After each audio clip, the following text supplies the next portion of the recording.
Bueno, buenas tardes, gracias a todos y todas por acercarse a esta actividad que organiza el Departamento de Portugués, actividades que se enmarcan dentro de instancias académicas, pero que dialogan también con otras comunidades, no solo las nuestras, sino otras comunidades educativas. Por eso en esta oportunidad la actividad va a estar a cargo del Grupo GEMA. El Grupo GEMA se constituyó como grupo de estudios e investigación en el año 2019 como actividad de investigación del proyecto Músicas del Atlántico Negro en Argentina, Brasil, en Buenos Aires, del Instituto de Investigación en Etnomusicología de esa ciudad, a cargo de Berenice Corti, con el apoyo de la Cátedra Libre de Estudios Brasileños de la Facultad de Filosofía y Letras de la UBA, a cargo de la doctora Pia Paganelli. El objetivo del grupo es realizar aportes a los desafíos de la reterritorialización de las artes afro-brasileñas en nuestro país, propiciando la circulación de conocimiento de manera responsable y respetuosa de la herencia afro-latinoamericana en nuestra región a través de diversas actividades. Estamos en noviembre, y noviembre es un mes que en Brasil se conmemora el Día de la Conciencia Negra, y en Argentina, que no hace mucho, no es parte de nuestra historia, no del pasado, se conmemora esta semana, el 8 de noviembre, el Día del y de la afrodescendiente y de la cultura afro. Cultura que para nosotros, profesores de portugués, no es ajena, ¿sí? No solo por Brasil, sino también por estar en este territorio, en este momento en Argentina, en el cual enseñamos ese idioma. Un territorio que también tiene su historia con la cultura africana, la cultura y la historia africana. Es por ese motivo que invitamos al Grupo GEMA para que para que venga a ofrecer una de sus actividades que realizan en diferentes ámbitos. En esta oportunidad estamos con Berenice Corti, que es investigadora del Instituto de Investigación en Etnomusicología de la Ciudad de Buenos Aires, profesora en el Conservatorio Manuel de Falla y docente de la Facultad de Ciencias Sociales de la Universidad de Buenos Aires. Es licenciada en Ciencias de la Comunicación, magíster en Comunicación y Cultura y doctora en Ciencias Sociales de la misma facultad. Sus áreas de interés se vinculan al estudio de la práctica de música afrodiaspórica en Argentina. Desde 2018 investiga la práctica de músicas afrobahianas en Buenos Aires en sus dimensiones musicales y socioculturales, incluyendo las perspectivas desde el punto de vista de aprendiz en ritmos de candomblé y danza afro. Es autora de diversos libros, el más reciente lo pueden observar, está aquí para quien después lo desee, y obtuvo en 2017 un premio Book Prize 2017, obra Nobel en idioma español por Jazz Argentino. También nos acompañan María Laura Gamaleri, que es profesora de enseñanza media y superior en Ciencias de la Comunicación y licenciada en la misma disciplina con orientación en educación, ambos títulos obtenidos en la Facultad de Ciencias Sociales de la UBA. Su tesina de licenciatura abordó el tema danza afro, nuevas identidades y resistencias en Buenos Aires contemporánea, temática con la que obtuvo la beca UBASIT para doctorado. Estudió danzas de matriz africana con la profesora Marcela Galloso y el docente y percusionista Mauro Mazzarella en el espacio ILE Cultural Buenos Aires desde el año 2009 hasta el año 2019. Allí practicó principalmente danzas de orillas afro-brasileñas, pero también danzas de bloco afro, danza africana, candombe y palo cubano. Ha tomado cursos y seminarios con Leda Marián Ornelas, Vania Oliveira, Josángela Silvestre, Vera Pasos, docentes formadas en la Universidad Federal de Bahía. También realizó cursos y seminarios de danza de matriz africana, principalmente en la Fundación Cultural del Estado de la Bahía. Y Paula Picarel, que es periodista y bailarina, licenciada en Comunicación Social por la Universidad de Buenos Aires, con orientación en periodismo. Su tesina de licenciatura se tituló Significaciones de las danzas afro en Buenos Aires. Baila danza afro desde 1992, habiéndose formado con las profesoras Telma Meireles, Isa Suárez y Marcela Galloso. Además, tomó seminarios con Edin Alba Nevis, Mestre King, Josángela Silvestre, Vera Pasos, Leda María Ornelas y Vania Oliveira, y en algunas ocasiones con Valdir Silva, Sergio Amorín, Claudio de Oliveira y Julieta Eskenazi. Desde 1998, a través del registro documental y periodístico, se dedica a investigar y difundir el desarrollo de eventos y actividades relacionadas con prácticas culturales afro, especialmente aquellas relacionadas con los inicios de la enseñanza de danza afro en Buenos Aires. Entre 1996 y 2008 participó del Instituto de Investigación y Difusión de las Culturas Negras, donde se colaboró en la edición de la revista África, Origen y en la organización del Tercer Congreso Internacional de Culturas Afroamericanas, Instituto de Musicología Dr. Carlos Vega. En la comunicación de la muestra de arte africano, presencia, tensión y continuidad en las dos márgenes del Atlántico, y en el armado, producción y realización del evento Buenos Aires Afro Hoy de la Facultad de Filosofía y Letras de la UBA. Entre 2009 y 2013 fue editora de la revista digital de la cultura afroamericana Quilombo. Le damos la bienvenida, les agradecemos por haber aceptado la invitación y las dejo con nuestras invitadas. Bueno, muchas gracias, profesora Aldana. Las agradecidas somos nosotras por estar acá.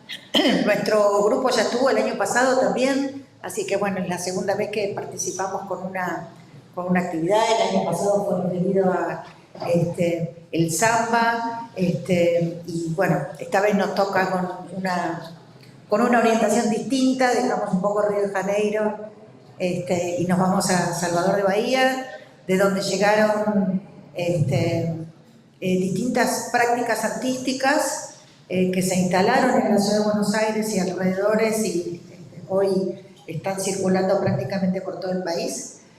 Y con motivo de la convocatoria de la semana de actividades que comentaba la profesora Aldana, pensamos de qué manera podíamos relacionar una temática con la otra.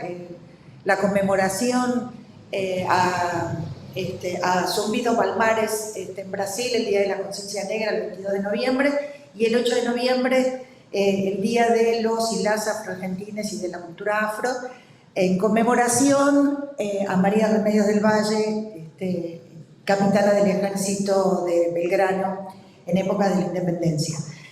Y justamente una manera de conectar ambas temáticas, y que seguramente ha funcionado y sigue funcionando acá en la Argentina como una especie de bisagra o vínculo, ha sido la práctica de las artes afro-brasileñas. Y entonces, bueno, sin más, vamos a introducirnos en el tema que nos convoca.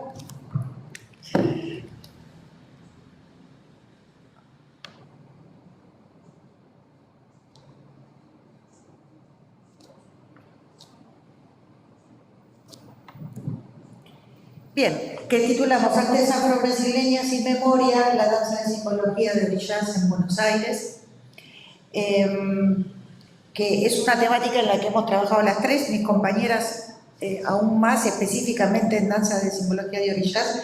Yo he trabajado un poco más la relación con la música, que es mi campo de investigación, pero bueno, la idea es ofrecerles en el día de hoy una exposición, si se quiere, multidimensional, que es una de las características de las artes de matriz afro, las artes afroamericanas, es justamente su multidimensionalidad, y una buena manera de hablar de ellas es tratar de abarcar la mayor cantidad de aspectos posibles. Entonces vamos a integrar un poco historia, un poco de música, la historia de la práctica acá en Buenos Aires y alrededores, y también una pequeña performance a cargo de mis compañeras, para poder incorporar, por decir de alguna manera, los diferentes aspectos de lo que vamos a conversar hoy. Bien,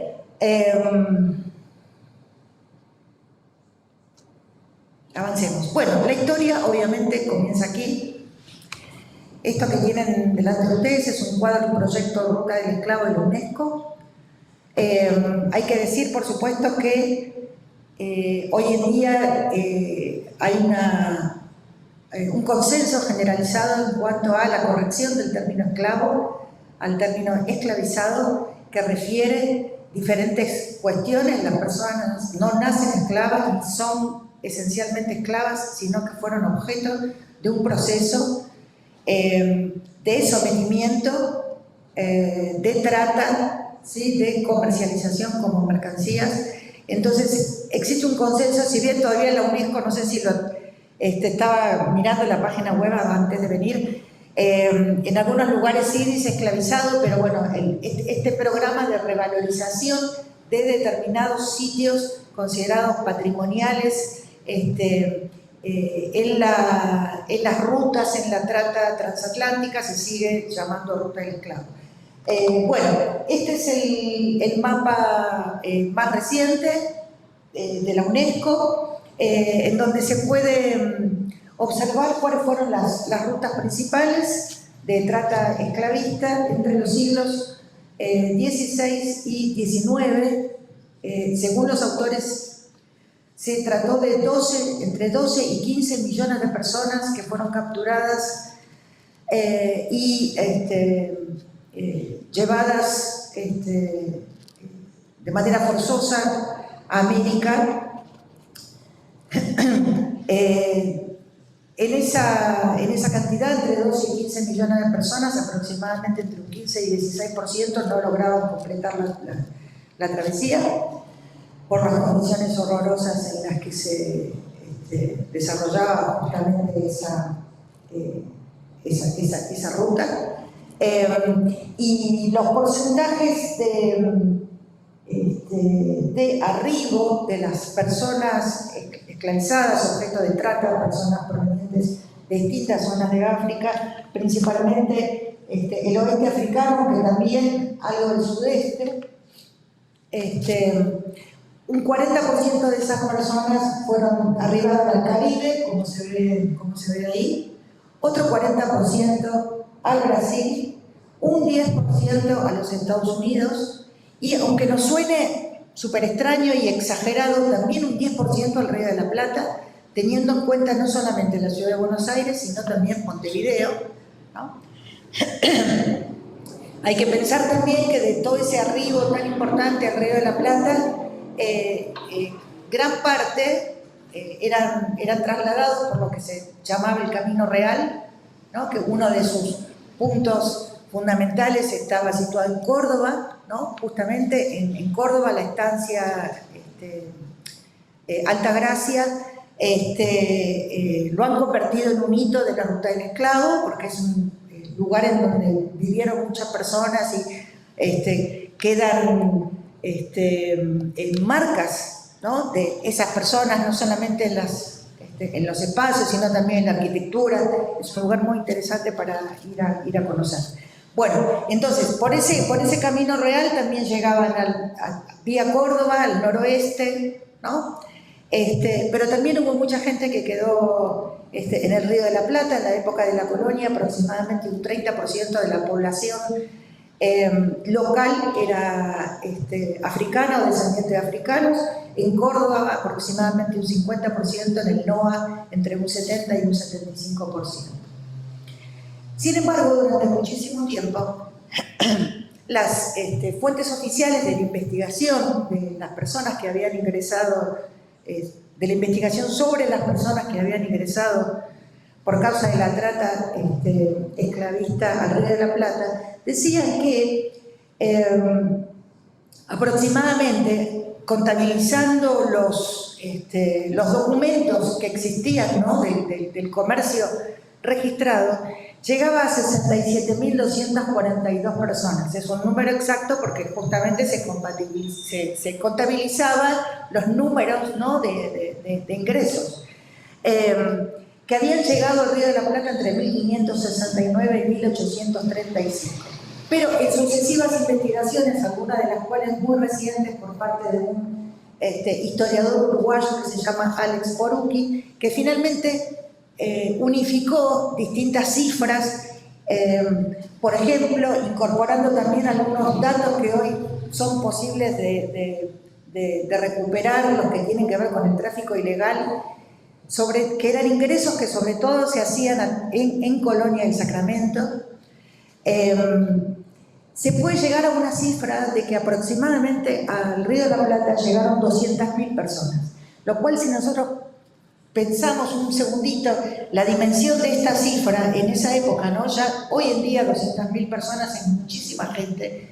Imagínense proporcionalmente 200, 300 años atrás, ¿no? Es realmente una cifra muy, muy, muy importante.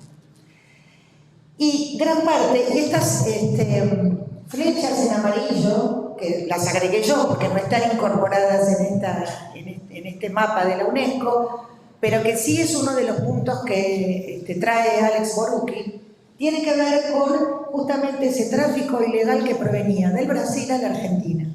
Y hay muchísima,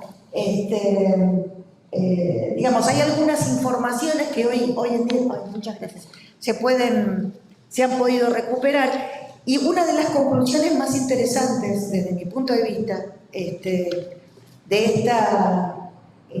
de tener en cuenta esta movilidad de personas esclavizadas que venían desde el Brasil a la Argentina, es que históricamente se ha dicho que en la Argentina, que en el Río de la Plata, la mayor cantidad de personas venía o del sudeste africano, ¿sí?, principalmente Mozambique, ahora vamos a ver un poquito más de eso, pero también del sur, de la región del Congo y Angola, ¿no?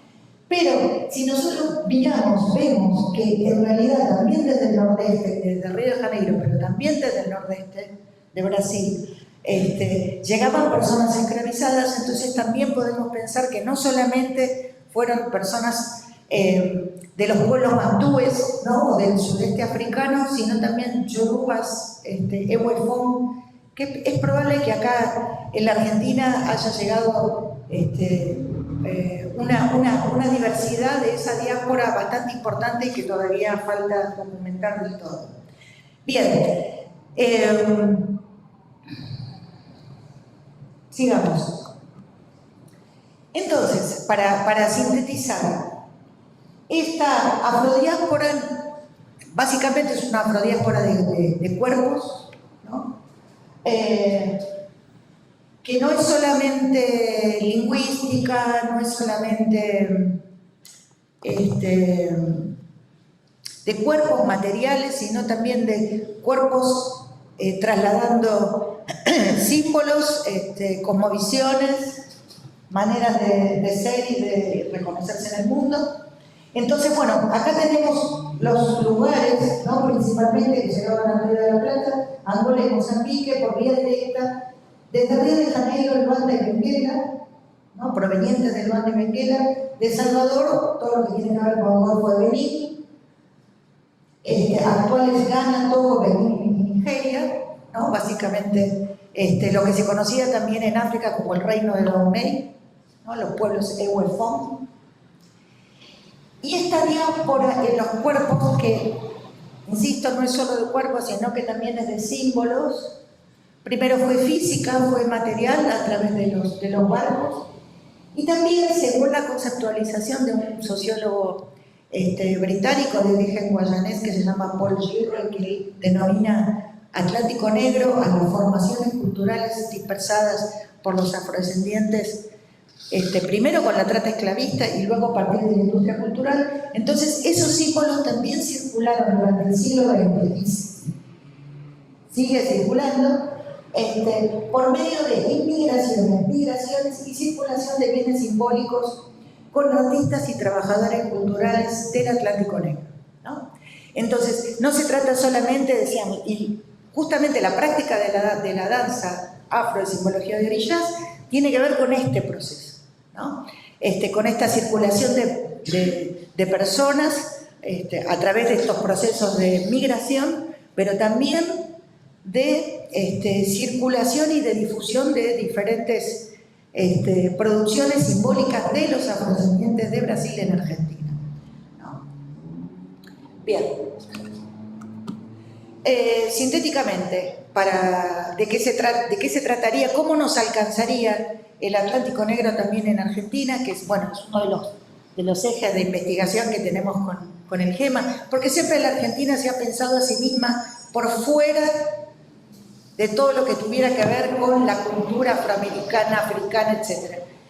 Pero ya sea por vía la trata esclavista o por vía de la circulación cultural, la Argentina también forma parte de ese Atlántico Negro.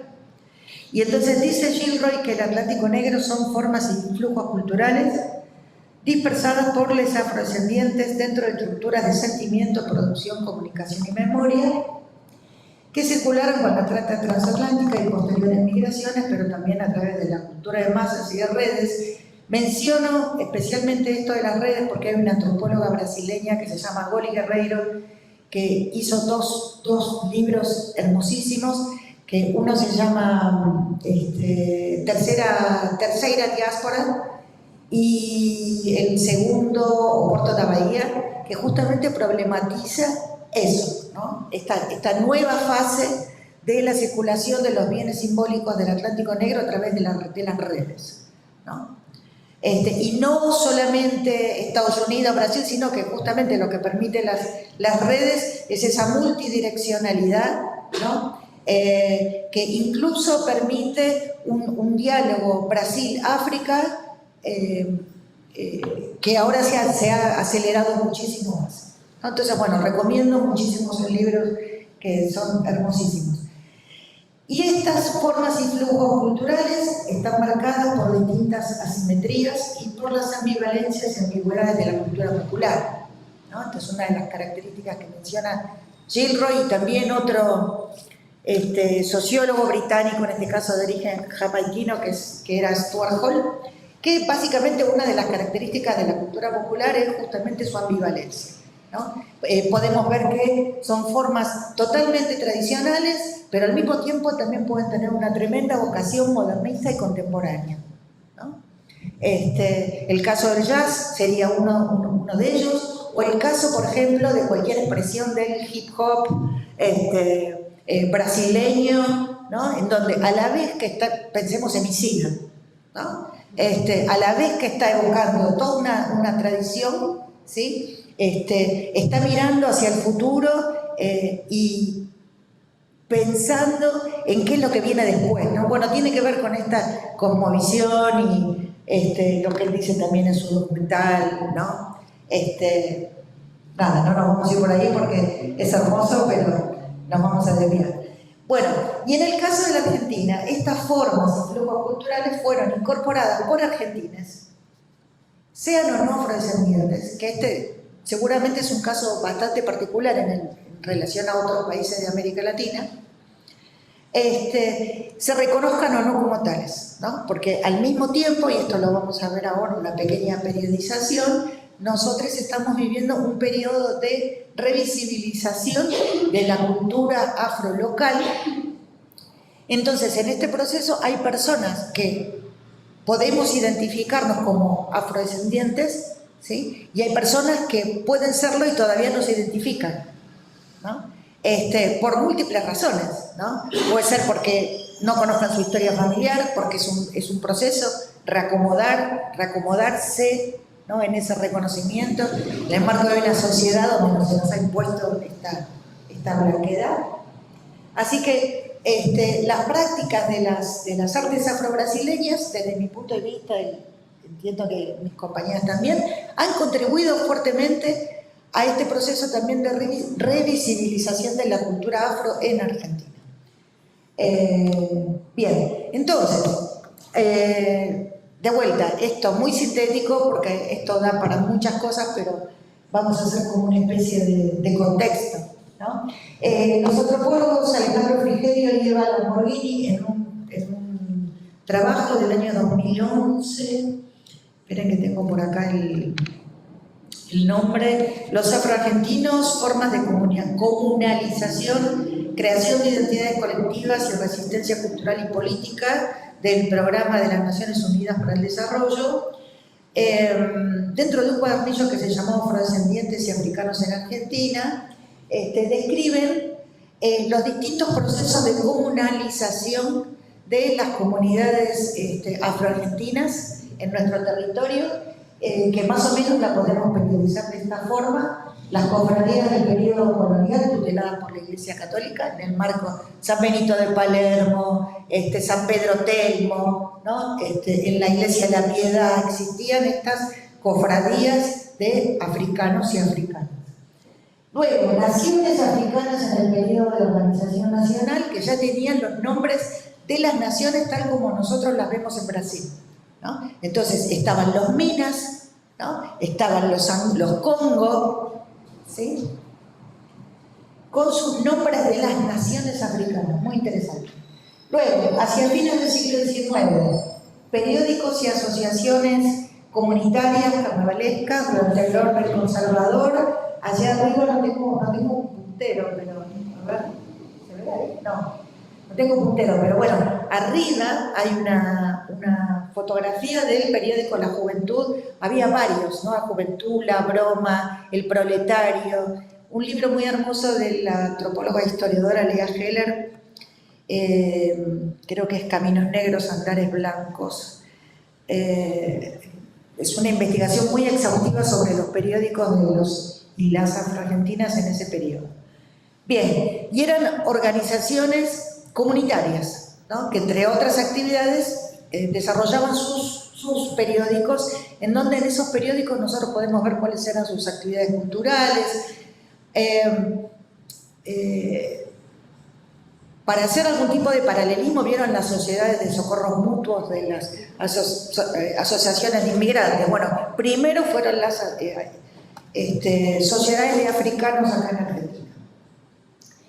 Bien,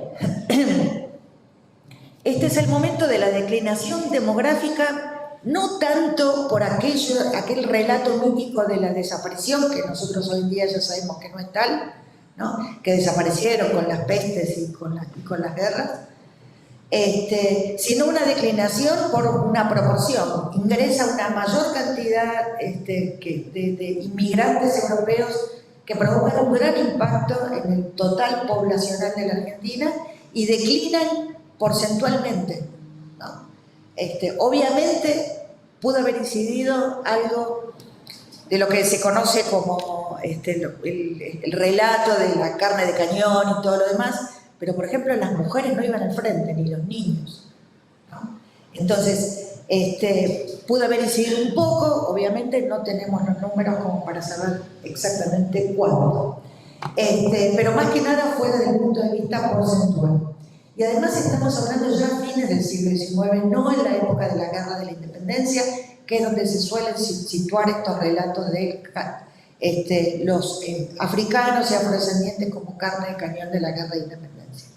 Bien, después lo otro que se suele decir, las pestes, bueno, una especie de relato apocalíptico, ¿no? que se utiliza, las epidemias de cólera y de fiebre amarilla, pero en esa época, por ejemplo, si pensamos básicamente en la ciudad de Buenos Aires, los afrodescendientes compartían los mismos espacios vitales urbanos que la mayor parte de las corrientes inmigratorias, ¿sí? Sin embargo, el impacto de esas pandemias no fue igual, o en tal caso debe haber sido proporcional, ¿no? Y nunca se ha dicho que los inmigrantes mermaron drásticamente su número gracias a las epidemias de cólera y de fiebre amarilla.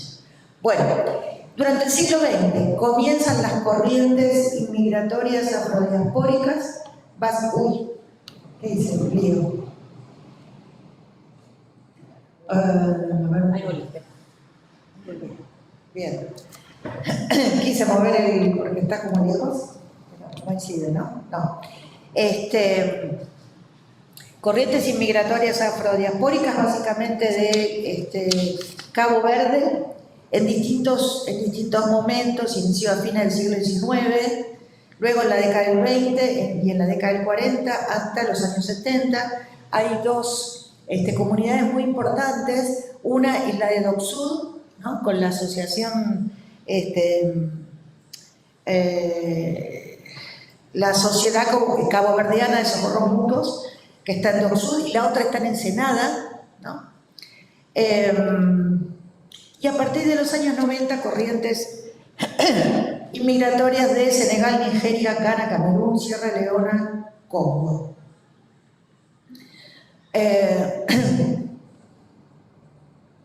Y también, por supuesto, afro-latinoamericanos, en donde se enmarca también la historia de la danza afro de simbología de ellas, con la llegada de, que ahora nos van a contar un poquito mis compañeras, de trabajar, lo que se conoce como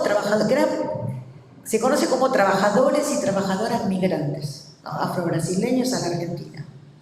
Estos antropólogos calculan entre 30 y 50 individuos, trabajadores migrantes afro-latinoamericanos que llegaron a la Argentina durante los años 90. Pero sin embargo, el impacto del legado que han dejado estos trabajadores migrantes ha sido y sigue siendo inmenso. Yo querría que una de mis compañeras nombre hables. Así yo descanso un poquito. Bueno, las primeras profesoras afro-brasileñas que llegaron a Argentina y que trajeron y empezaron a difundir las danzas afro acá fueron Isa Soares y Derma Meireles. Después hubo otras profesoras y también profesores afro-brasileños durante los años 90. Pero ellas dos podría decirse que fueron las primeras. Y la primera de todas, Isa Soares.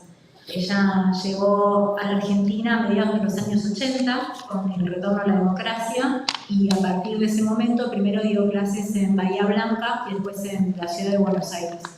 Y hasta el día de hoy sigue dando clases.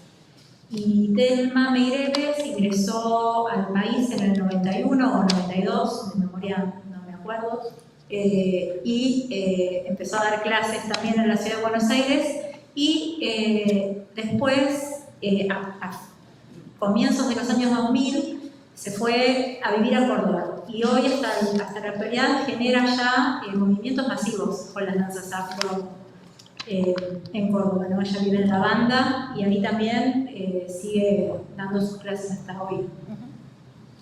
Y lo de Isa en Santa Fe, que por ahí es importante mencionar también. Bueno, Isa fue varios años a Santa Fe, y también lo interesante de esos viajes, por lo que tengo entendido, es su directa relación en el trabajo con la memoria que ella realizó allá con las practicantes de danzas afro de simbología de Odillá que vivían allá. Quizás la conocieron, practicaron, aprendieron danzas con ella, como Lali Corbalán, y desarrollaron todo un trabajo allá similar al que se realizó acá. Son como caminos que se van dando un poco a la par, ¿no? de trabajo con la danza de simbología Odillá. Eso es.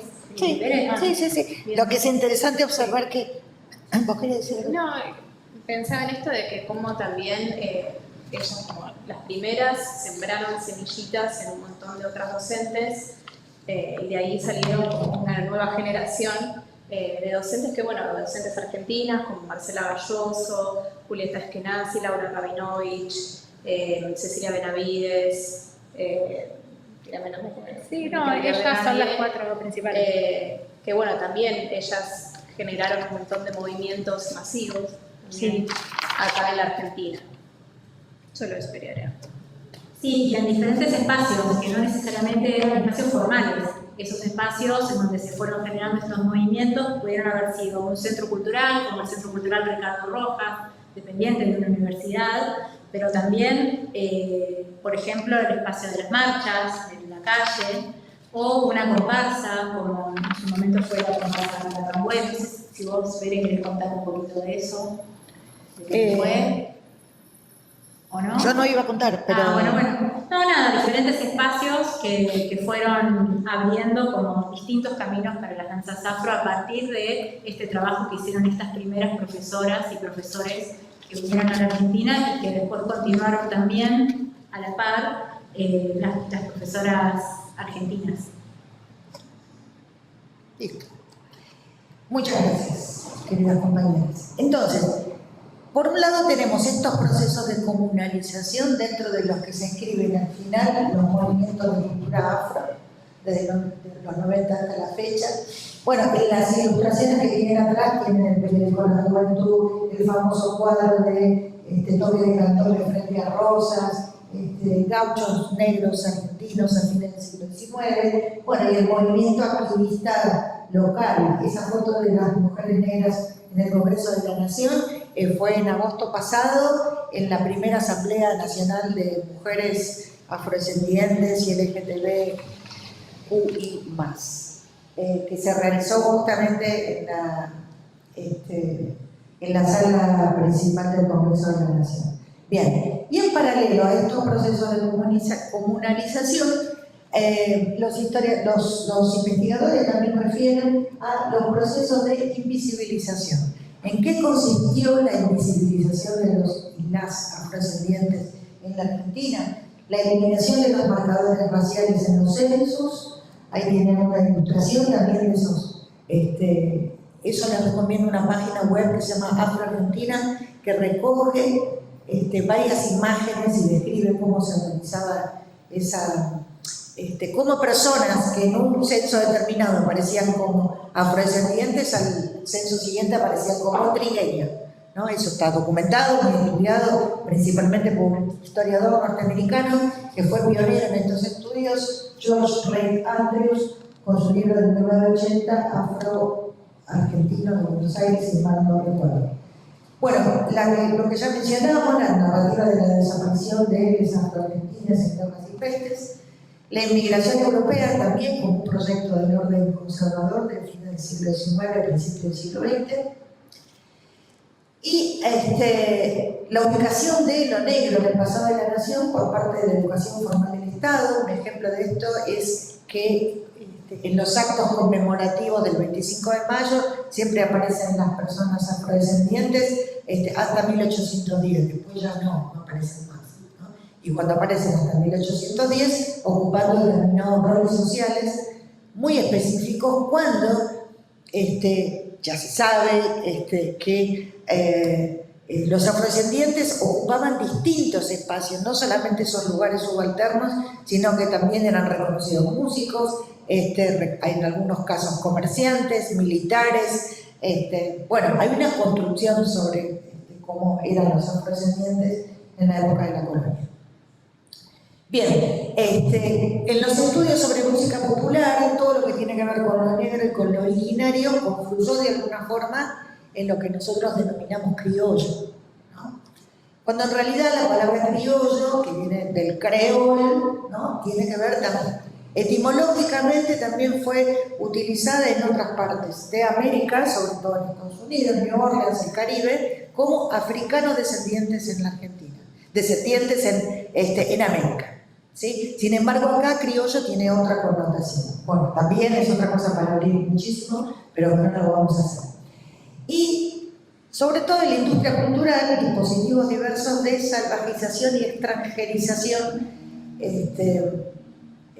construidos en la cultura de masas, ¿no? Pensemos en figuras como Josephine Baker, en el jazz hay muchos ejemplos, etc.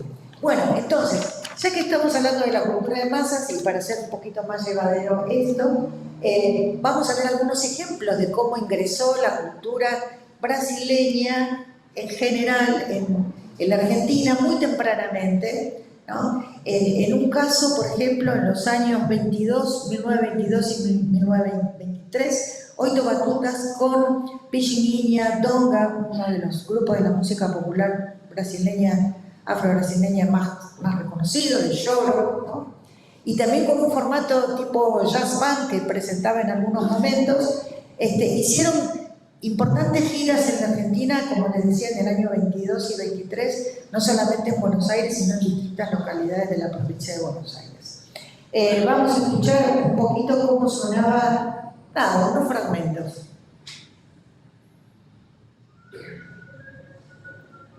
A ver si puedo subir acá.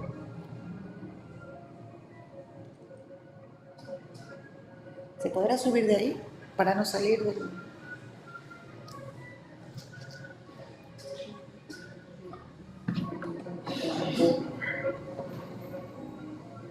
Es de acá.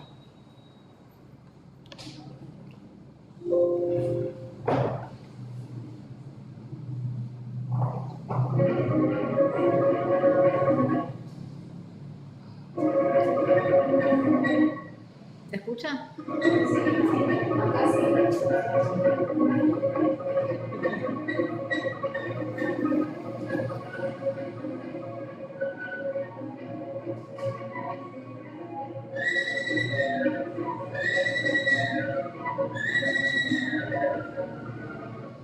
Bueno, este investigador que mencionó ahí, que es el que justamente investigó estas giras de Alto Batutas en Argentina, Gerin Coelho, decía que en la Argentina los relatos de la prensa local construían un poco esta idea de que estos músicos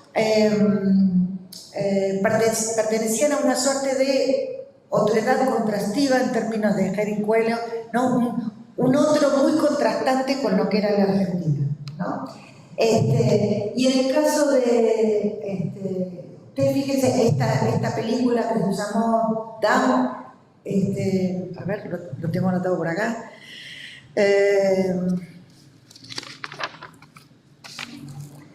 Down, bueno, no me acuerdo. En inglés, bueno, lo tradujeron acá en la Argentina como Serenata Argentina, pero en inglés era Allá en las tierras de Argentina, protagonizada por Carmen Miranda. Entonces, para Hollywood había como una cosa medio distinta, ¿no? Exótica entre lo argentino y lo brasileño, ¿no? Y acá en la Argentina se mostró así, ¿no? Con esta cosa de Serenata Argentina. En ambos casos, es esto que yo les comentaba hace un rato de la exotización que construía la industria cultural, ¿no? Y acá un tema muy conocido, luego relacionado por Caetano. Justamente cuestiona eso, ¿no? Cuestiona la americanización de lo popular brasileño en la industria cultural.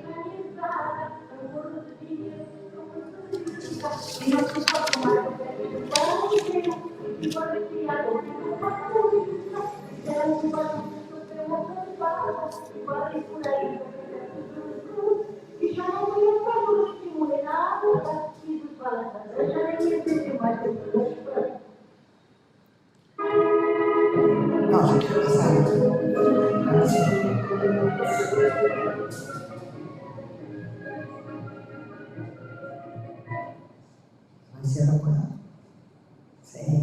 Bueno, y otro caso muy relevante de difusión de la cultura brasileña en Argentina fue, obviamente, los discos de Vinicius de Moraes.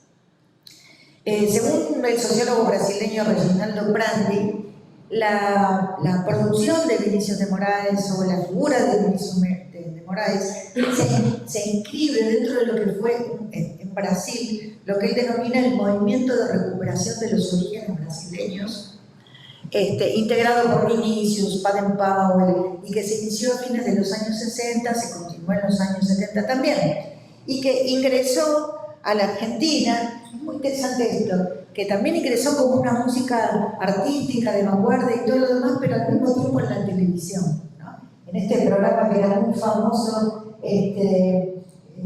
con Juan Carlos Mareco, Tele 11, que es lo que es el Telefe, ¿no? Esta es una de las primeras giras que hizo Vinicius con Caín, Cuarteto en Sí, Baden Powell, bueno, muy interesante, ¿no? Entonces, una difusión que mostraba la música brasileña como moderna, popular, pero también folclórica. Entonces, este es uno de los momentos en donde musicalmente ingresa a la Argentina también esto que tiene que ver con la cultura de los orillas. Escuchemos, si no, el canto de Osaña, que seguramente lo conocen. Vinicius.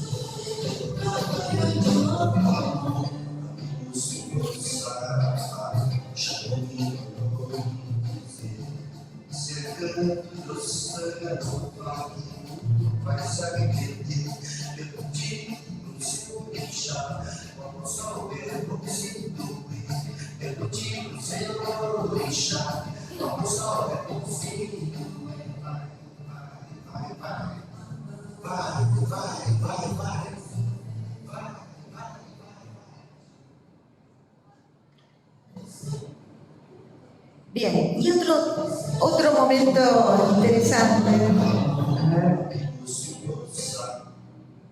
ya saben, las tecnologías así. Otro hito muy interesante fue en el año 1976. Esta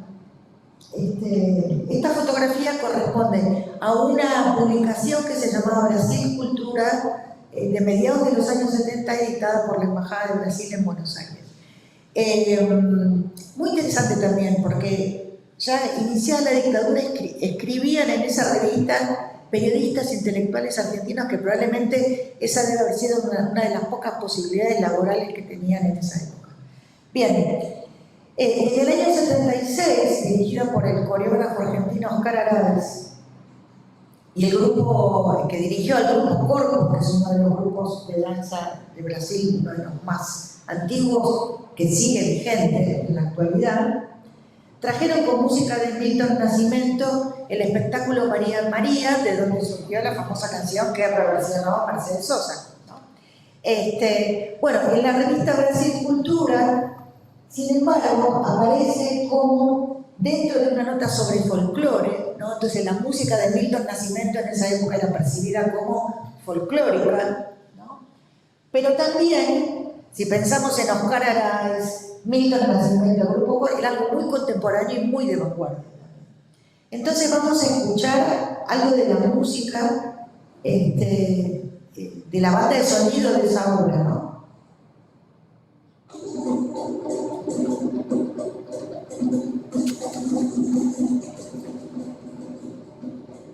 Ay, quiero subir el volumen.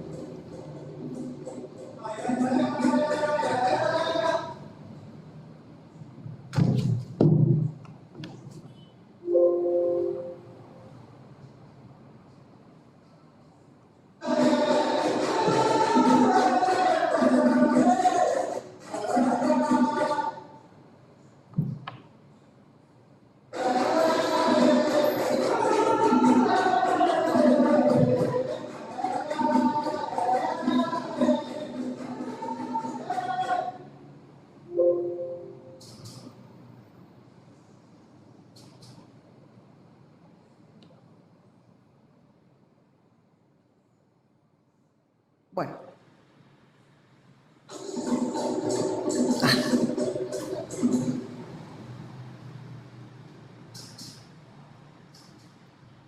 Bien, bueno, este pequeño recorrido, porque hay muchas cosas que podemos decir de cada una de estas cosas, tenían que ver con el ingreso de la práctica, aquello que posibilitó la práctica de las artes afro-brasileñas, responden a múltiples procesos, tanto históricos como artísticos, como sociales con las migraciones, como culturales, como a través de la industria cultural, como a través de la circulación de espectáculos artísticos, ¿sí?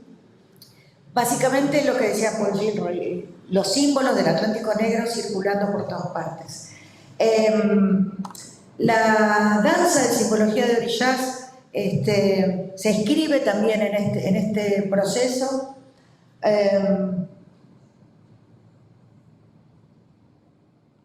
Se inscribe en este proceso. Bueno, acá tenemos un afiche post-pandemia, cuando se volvió a marchar en la calle. Me gustaría que mis compañeras comenten un poquito más.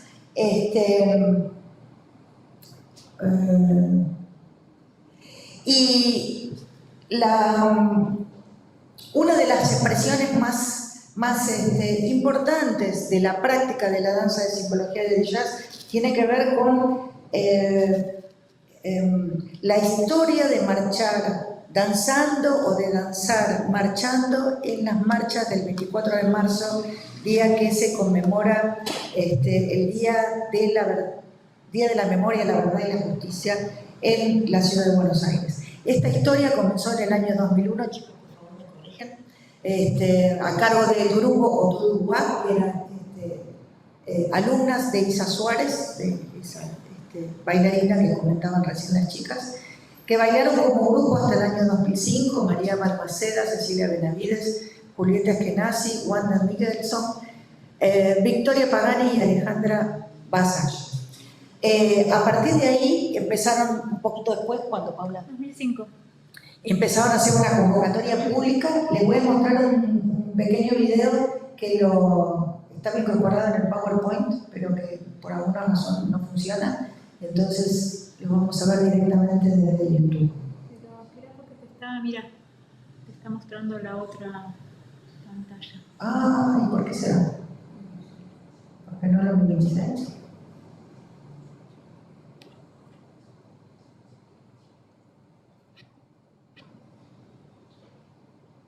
Puede ser que esté compartiendo. Ahí está. Ya sé. Como para que lo puedan ver mejor más que contarlo, cómo funcionaba y cómo sigue funcionando esto.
Bueno, esta película es del 2009, realizada por la revista Quilombo. Nuestra compañera Paula estaba en la producción de esta película, una preciosura.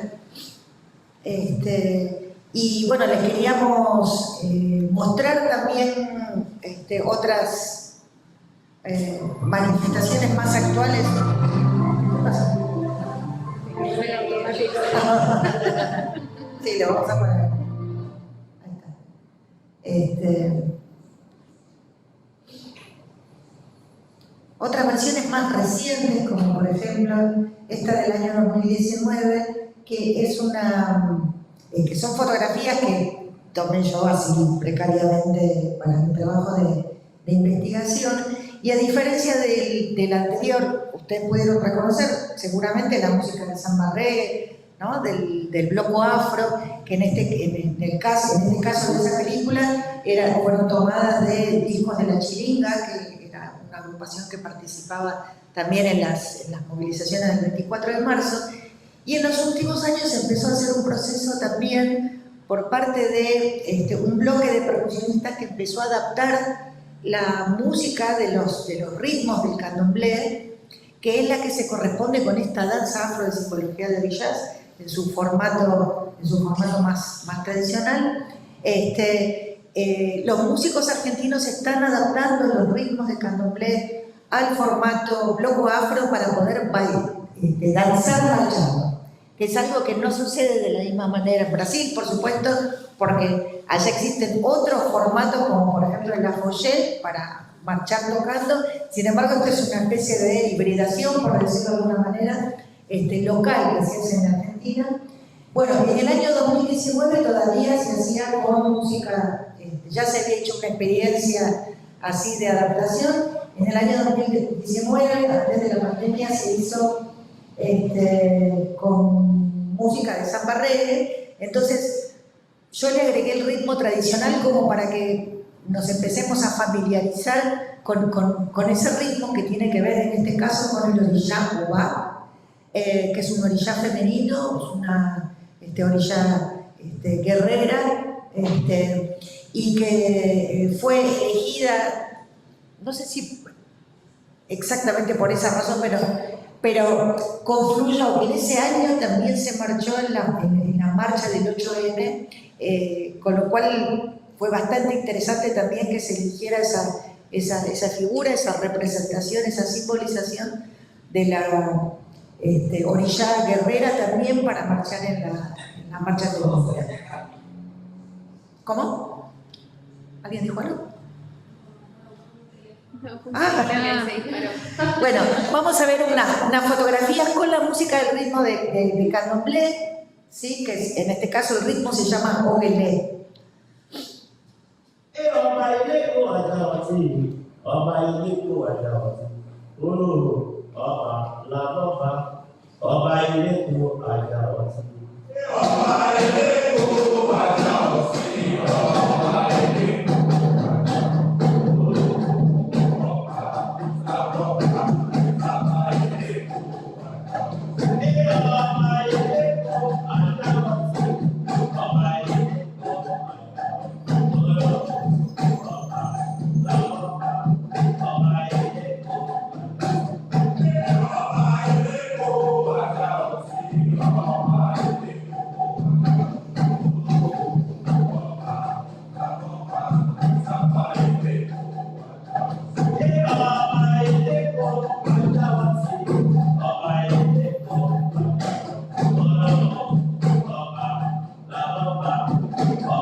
Hacia los símbolos de distintos orillás que se seleccionan para ese año en particular. En este caso era Ubá, que baila con la oreja tapada. Y también aparecía Eshu, y aparecía Obolu con la transformación, que es lo que vamos a ver ahora. Iemanjá o Oyún. Iemanjá.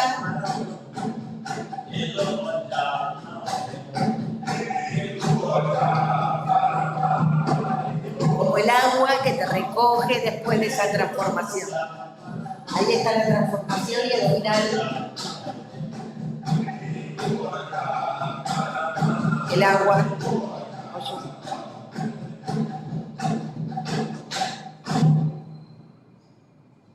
Bien, obviamente en el año 2020 se suspendió, porque se suspendió la marcha del 24 de marzo cuando empezó la pandemia, y en el año 2021 se hizo una convocatoria en distintas plazas. Acá van a ver los lugares también donde se hizo.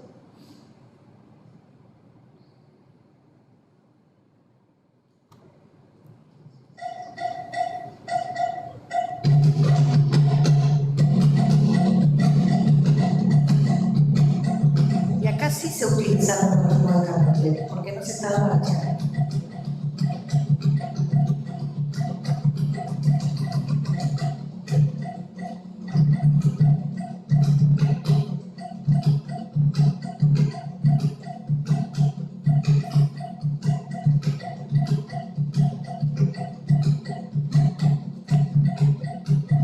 Distintos parques de la ciudad de Buenos Aires, Saavedra, Los Andes, Centenario, Patricios, y también en la provincia de Buenos Aires, en Azul, en La Plata y en Exaltación de la Cruz.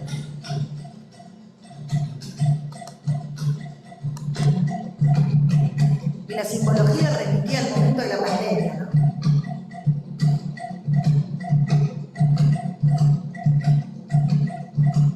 Como lujo la enfermedad.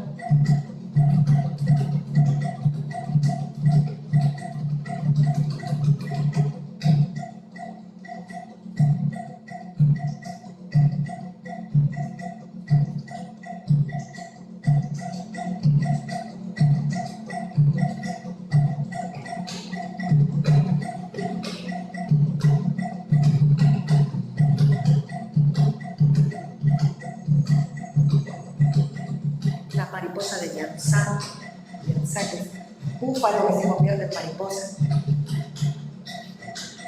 Y los vientos de Yansan que quitan los brazos.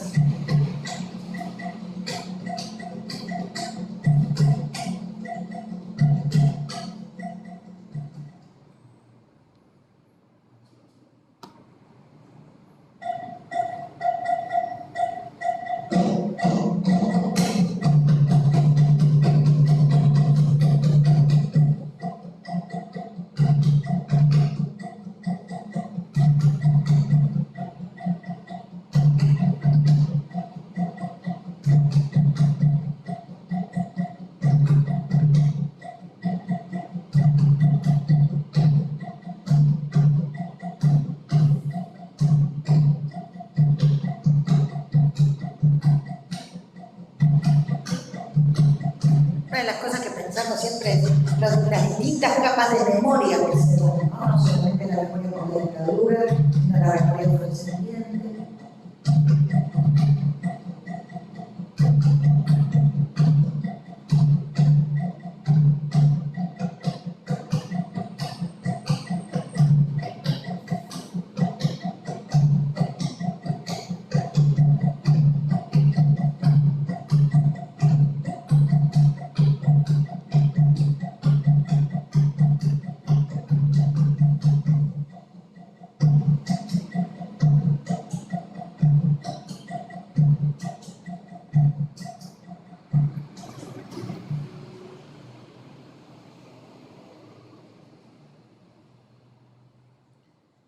Bien, y bueno, unas poquitas imágenes del año 2022, que fue cuando se recuperó la calle luego de la pandemia, y en la segunda línea está nuestra compañera Laura Maleri. Y les voy a poner dos videitos muy cortos de cómo es esa adaptación de los ritmos de candomblé al formato bloco afro para bailar en la ciudad de Buenos Aires en la 9 de julio. La verdad que fue una experiencia increíble.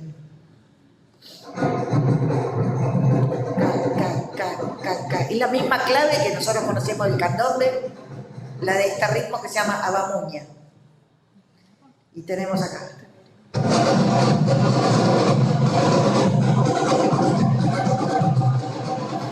En 2022 se bailó Shango, de los de la Justicia.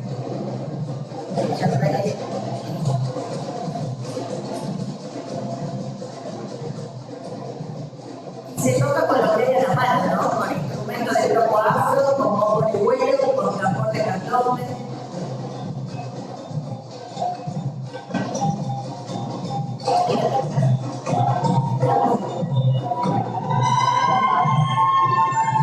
No.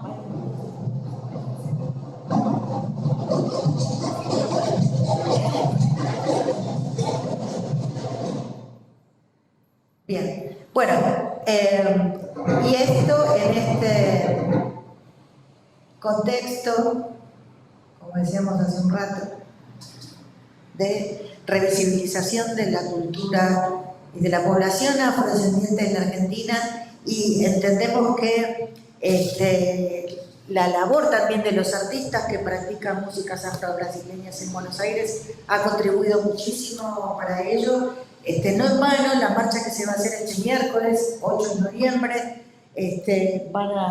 va a participar el colectivo Danzas Afro. Hay que decir también que, bueno, es bastante especial esta marcha porque el año pasado fue quemado el monumento a María Remedios del Valle, que está acá en el 9 de julio. Este año. El año pasado fue construido y este año lo quemaron. Que está acá en 9 de julio, Independencia, ¿no? Sí. Y entonces, bueno, son muchas reivindicaciones las de la marcha de este año. Es la primera marcha de las comunidades afroargentinas, afrodescendientes, africanas, afrodiaspóricas y panafricanistas por el Día de los y las afroargentinas y la cultura afro. Así que bueno, el movimiento del colectivo Danzas Afro va a marchar. Invitadas por las solarizaciones. Invitadas por las organizaciones que están preparando la marcha, participa el colectivo y también otros grupos de, por ejemplo, no sé, el candombe, lo llaman tradicional. Sí, los tambores no callan seguramente. Ellos. Tambores no callan, sí. Bueno, la movilización es este miércoles, arranca a las 16 horas en Plaza de Mayo y sale de Plaza de Mayo hasta el Congreso de la Nación. Y concluimos queremos mostrar esto mismo en vivo y en directo.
agradecerles mucho la presencia y preguntarles algún comentario, consulta, algo que no haya quedado, que quisieran ahondar un poquitito más. No sé cuánto tiempo tenemos.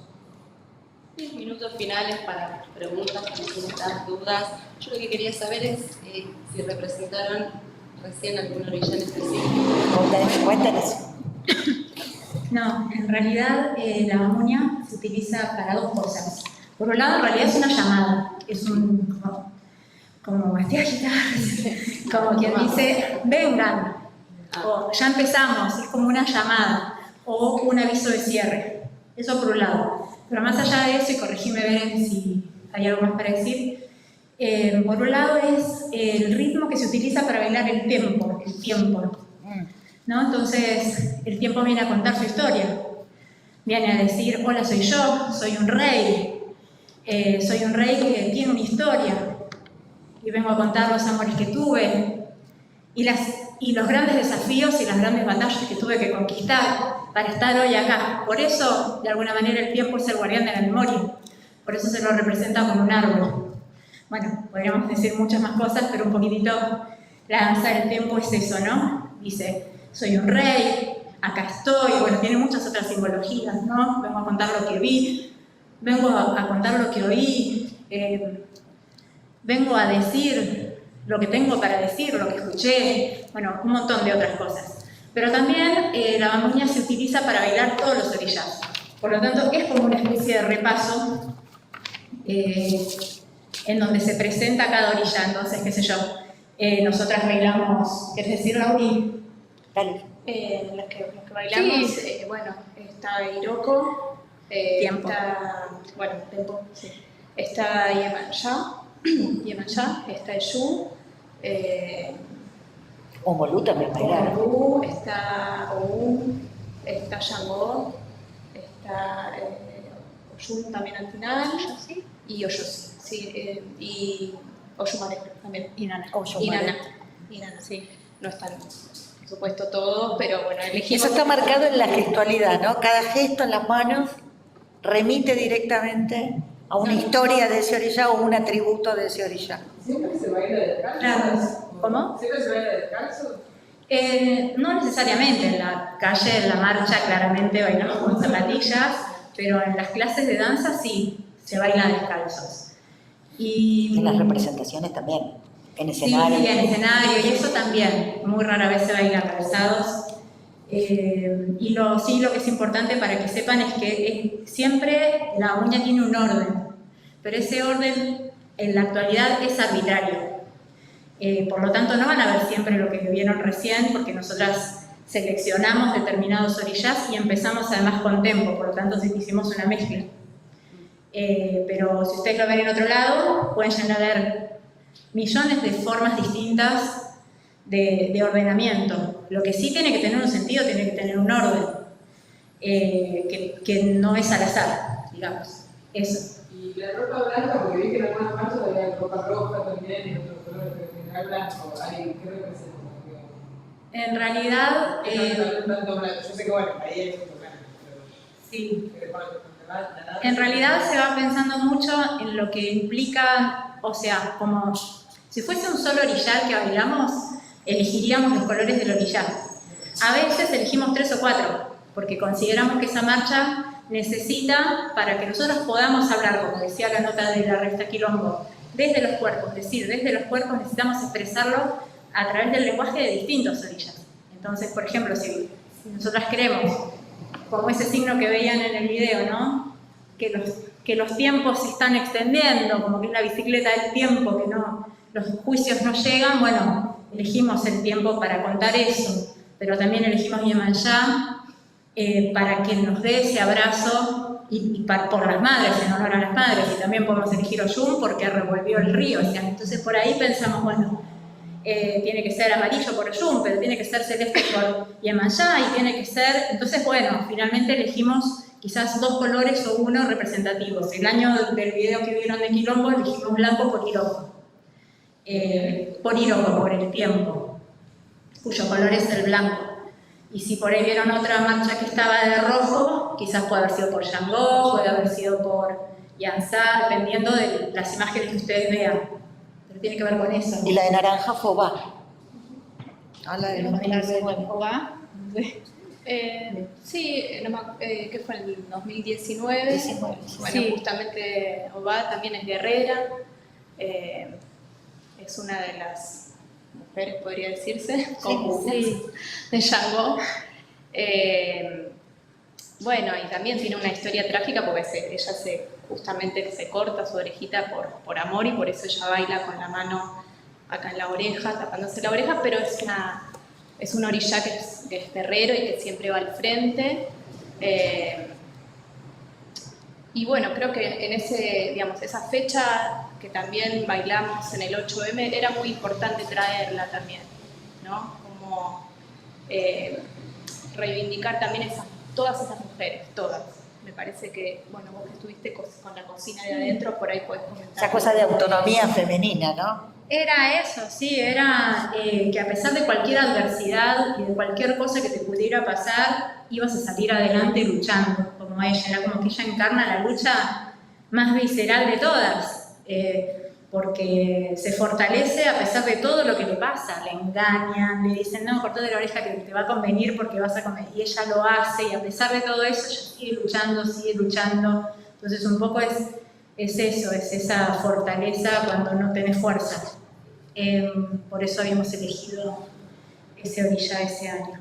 Y nos resonó también para la marcha del 24 y por eso se mantuvo lo mismo, adaptado, pero se mantuvo un poco la misma idea de resistencia extrema frente a cualquier adversidad.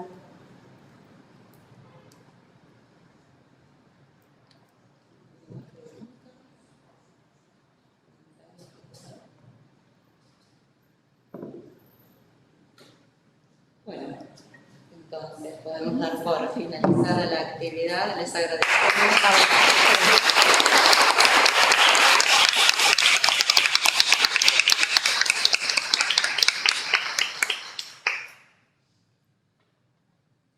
Gracias por venir. Gracias por el espacio. No, gracias a ustedes por la invitación y por el espacio. Gracias. Poner no solo el conocimiento, el cuerpo.